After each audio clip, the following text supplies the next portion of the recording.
Kasihan AHY, berkunjung ke Erlangga malah namanya dimanfaatkan untuk kampanye politik.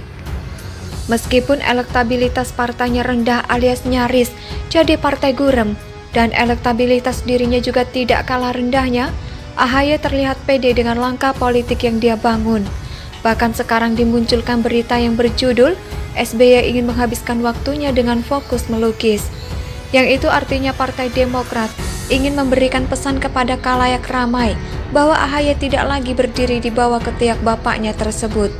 Ia tetap bisa mandiri dalam memimpin partai meskipun SBY tidak turun gunung.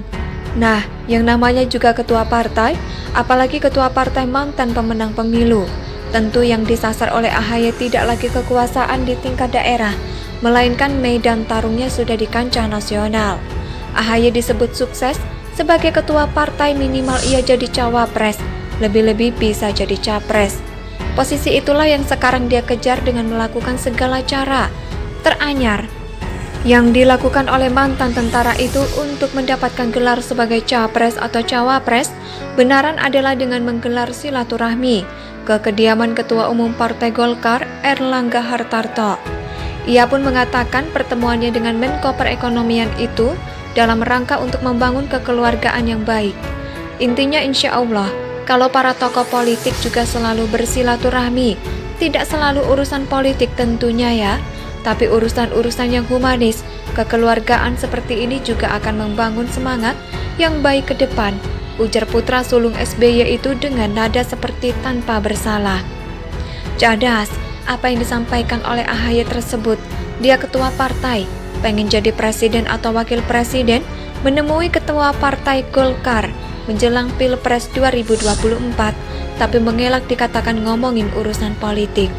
Kalau AHY nemuin Pak Erot, bisa jadi itu bukan urusan politik, tapi kalau nemuin Erlangga, bagaimana mungkin tidak ada kaitannya dengan politik? Ini ibarat ada orang nyolong motor pakai kunci T, pas ketahuan, dia ngomong bukan nyolong tapi mau pinjem sebentar. Berhubung tuan motor tidak ada di tempat, sehingga pinjemnya tanpa pamit.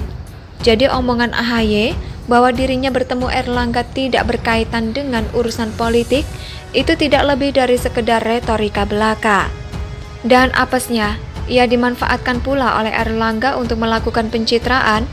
SBY yang sudah capek-capek memikirkan pagi, siang, sore, dan malam apa nama yang terbaik untuk anaknya, malah diplesetkan oleh mantan Menteri Perindustrian, itu menjadi Erlangga Hartarto Yas AHY.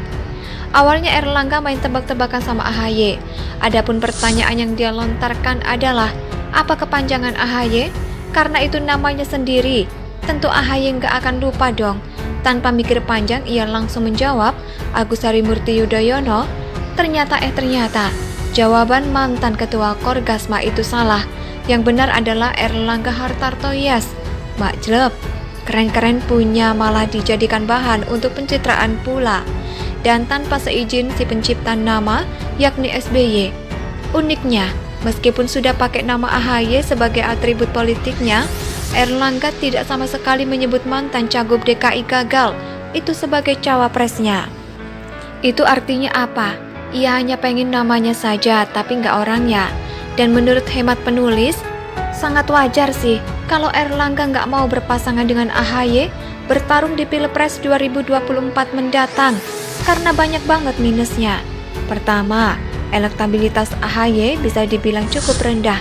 Meskipun dikatakan oleh kader Partai Demokrat, elektabilitas ketum partainya tersebut makin meroket.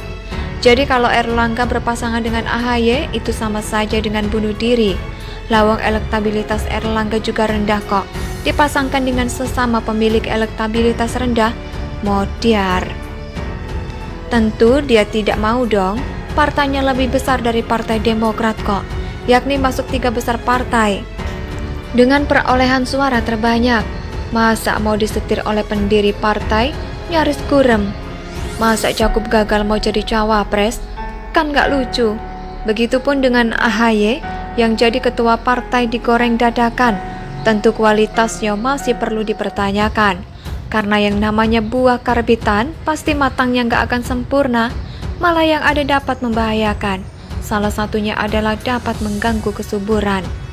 Artikel ini ditulis oleh Ferrypadley di Stewart.com. Bagaimana menurut pendapat Anda? Silakan tulis pendapat Anda di kolom komentar.